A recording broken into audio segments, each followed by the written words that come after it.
Once upon a time, in a small Nigerian town called Obanoba in Onitsha, a boy named Huza was born into a humble home. His father, Udochi, was a hardworking man, and his mother, Ugoma, was a beautiful woman with dreams of wealth. But when Huza was just 7 years old, his mother abandoned him and his father to marry a rich man in the city. Udochi, Ugoma said one fateful night, "I can't live this life anymore. This suffering is too much." She packed her bags and left, leaving behind her son, Huza, who cried and clung to her legs. "Huza, it's for the best," she said coldly, prying his small hands off her. Udochi, though heartbroken, vowed to raise Huza on his own. He worked tirelessly, doing odd jobs like carrying cement at construction sites and selling snacks by the roadside. He often came home exhausted but always made time for Huza, telling him bedtime stories to ease his pain. When Huza turned 9, Udochi decided to take him to live with his grandmother, Mama, in the village. "Mama Ina," he said to his mother, "I need your help to care for Huza. I can't do it alone anymore." Looking at Huza, "She will care for you better, my son," Udochi had said. Huza cried, not wanting to leave his father, but he had no choice. Mama Ina was a remarkable woman. She was poor but full of love. She made sure Huza was always happy. Despite the absence of his parents, she prayed every night for him, "God, bless my grandson. Let him find joy despite his circumstances," she whispered. The following year, tragedy struck. Udochi passed away, leaving Huza an orphan under his grandmother's care. Though Grandma Ina was poor, she was relentless. She sold yams at the village market and took Huza to the farm, teaching him how to plant and harvest food. One day, she noticed how much Huza loved playing football. "Do you want to be a footballer?" she asked him. Huza's eyes lit up as he said, "Yes, Grandma." From that day, Ina made it her mission to support Huza's dream. She sold her prized wrappers to pay for his school fees and bought him football boots, which he cherished. "Grandma, I'll make you proud," he promised, hugging her tightly. When Huza was 16, a man named Mr. Okocha noticed him during a local football match. He scored 4 goals, leaving the crowd cheering wildly. After the game, Mr. Okocha approached him. "Young man, you have talent," he said. "Come join my football academy in the city." Huza was filled with joy cause everyone in the village knows who Mr. Okocha was. He rushed home to tell his grandmother, though tearful, was overjoyed. "This is God answering my prayers," she said. Days later, Mr. Okocha came to tell Grandma Ina about his plans for Huza and Grandma Ina was happy. He left for the city with Mr. Okocha. When Huza first arrived at the academy, he was nervous. The city boys were bigger, faster, and had years of experience with proper equipment and coaching. But he was different. While the other boys relied on their polished skills, Huza's determination and raw talent set him apart. Every evening, while others rested, he practiced alone, perfecting his shots and strengthening his footwork. Coach Okocha noticed his dedication and began mentoring him personally. "This boy is special," the coach often said. Huza's performance on the field was electric. He played every game as if his life depended on it. Soon, he became the academy's star player, drawing the attention of scouts from professional clubs. Huza's first major breakthrough came during an inter-academy tournament. His team faced the reigning champions, and the match was a high-stakes affair. He scored a hat-trick and assisted the winning goal in the final minutes, sealing a dramatic victory. The crowd erupted, chanting his name, and the media hailed him as the rising star of Nigerian football. Offers started pouring in from clubs both locally and internationally. He was soon signed by the Golden Ballers Club, a top-tier team in the city. This marked the beginning of his professional career. At Golden Ballers, Huza shined brightly. He became their top scorer in his debut season, earning accolades and breaking records. His ability to read the game, combined with his speed and precision, made him unstoppable. The media couldn't get enough of him. His story, a poor village boy rising to stardom, captured the hearts of fans across the nation. He called Grandma Ina, shared his success, and Grandma Ina was so happy and kept on praying for him. Brand endorsements followed. Companies like Immerse, Onye, and Star clamored to work with him, making him the face of their campaigns. Billboards with his image dotted major cities, and his jersey became a bestseller. He excelled, becoming the star player of the Golden Ballers Club. By the time he was 23, he was famous. He signed deals with big brands earning millions. His house was a luxurious mansion, and he lived a lavish lifestyle, buying expensive cars, clothes, and jewelry. But while Hyuza was rising to the top, the bond with Grandma Ina was slowly fading. The very foundation of his success, her prayers, sacrifices, and unwavering support, was being overshadowed by the glitz and glamour of his new life. One day, his estranged mother, Ugoma, returned.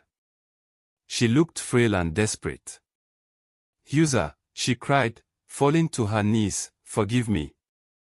I made a mistake." Hyuza cried so bitterly, he had missed his mother so much these past years.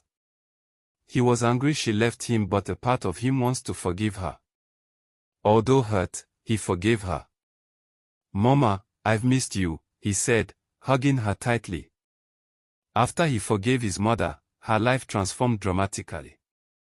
From living in near obscurity after being abandoned by the wealthy man she had chosen over Hyuza's father, she was suddenly thrust into a world of luxury and opulence, all thanks to her son's newfound success.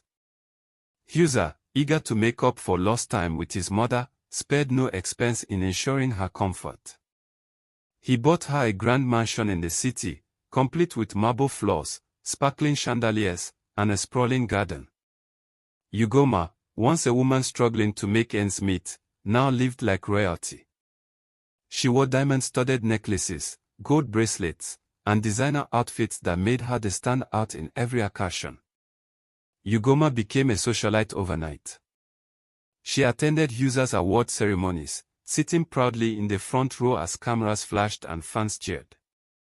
She often appeared in newspapers and on television, her face beaming with pride. In interviews, she spoke glowingly of Hyuza, painting herself as a loving and supportive mother, while carefully avoiding mention of the years she had abandoned him. Her new social circle included influential figures, other footballers' families, celebrities, and even politicians. Ugoma quickly adapted to this new life, throwing extravagant parties at her mansion and basking in the attention her son's success brought her. Meanwhile, Grandma Ina was suffering. Hyuza abandoning her was a heartbreaking chapter in her life, one that left an indelible mark on the hearts of those who knew her. Grandma Ina was no stranger to hardship, but the emotional pain of being forgotten by Hyuza was far greater than any physical struggle she had endured. The boy she had nurtured, sacrificed for, and prayed over had grown distant. For months, she held on to hope, waiting for a call or a letter, but they never came. She often sat on the wooden bench outside her hut, staring down the dusty road, hoping he would return to visit. "I just want to see his face," she would say, her voice trembling with sadness. But the once vibrant Grandma Ina began to withdraw, her laughter fading into silence. Though he had occasionally sent money in the beginning, those funds stopped coming as his attention shifted to his mother, Ugoma. Without any support, Grandma Ina returned to the life she knew, farming, selling yams at the market, and working tirelessly to make ends meet. Her aging body struggled to keep up with the labor, but she pushed on, unwilling to ask for help. The toll of abandonment began to affect her health. Ina started falling ill frequently, but she refused to complain. She couldn't afford proper medical care and relied on local herbs to ease her pain. "God will take care of me," she would say, her faith unwavering even in her darkest moments. Her greatest heartbreak came from hearing villagers talk about Hyuza's success and his lavish life with Ugoma in the city. They spoke of mansions, expensive clothes, and fame. Each word felt like a knife to her heart. He has forgotten where he came from, she whispered to herself one evening, tears streaming down her face. Grandma Ina fell sick on one occasion and she passed on in her sleep. Husa only learned about her death 3 months later. He was devastated, but Ugoma consoled and cheered him on. So he buried his guilt in his glamorous life. A year after Grandma's death, Husa suffered a severe injury during a match. His career came to a sudden halt. Brand deals were cancelled, and his wealth dwindled. Ugoma became abusive, blaming him for their downfall. "Why can't you fix this, Husa?" she shouted. "You've ruined everything." Desperate for answers, they visited several spiritual healers. Ugoma first took Husa to a large church in the city called Pastor Divine's Mega Prayer Ministry. The church was packed with people seeking miracles. Pastor Divine said, "Just sow a seed of faith and I will fast for 3 days dry for you." Ugoma, desperate, handed over a significant portion of Husa's savings as an offering. Pastor Divine laid his hands on Husa's head, declaring healing, but after weeks of prayers, his condition didn't improve. Ugoma took him to different churches but his condition remained the same. Finally, Ugoma took Husa to a famous native doctor in Izima village. His shrine was tucked deep in the forest, marked by a tall Iroko tree. The native doctor sprinkled powder on the floor and chanted incantations. "This is a deep offense against your mother," he said solemnly. "My mother?" Husa asked, glancing at Ugoma. Ugoma said, "He didn't offend me." But the native doctor insisted the spirits had spoken. Husa and Ugoma left more confused than ever, but the words haunted him until one day Husa was sitting in his living room and suddenly realized the truth. He had betrayed Grandma Ina, the woman who took care of him and gave him everything. He returned to Obenoba and knelt at Grandma's grave. "Grandma, I'm sorry," he cried. "Forgive me for forgetting you." He stayed at her grave for days, praying and weeping. He stayed in the village for days, sleeping on her grave and in her old room. On the 3rd day, he had a dream where Mama Ina appeared, smiling and blessing him. With her hands on his head. "You are forgiven, my son," she said. He woke up feeling a sense of peace and refreshed. Shortly after, he received a call from his agent. He went back to the city. His injury suddenly began to heal fast, and brands were interested in him again. His life was back on track, back to his team, and he was a changed man. Husa never forgot Mama Ina again. In honor of his grandmother, he founded the Ina Foundation, a charity for elderly people. The foundation provides food, medical care, and shelter for the aged. Husa also built a community center in Obanoba, ensuring his grandmother's legacy would never be forgotten. Every 6 months, he visits Grandma's grave, kneeling, talking to her about his career growth.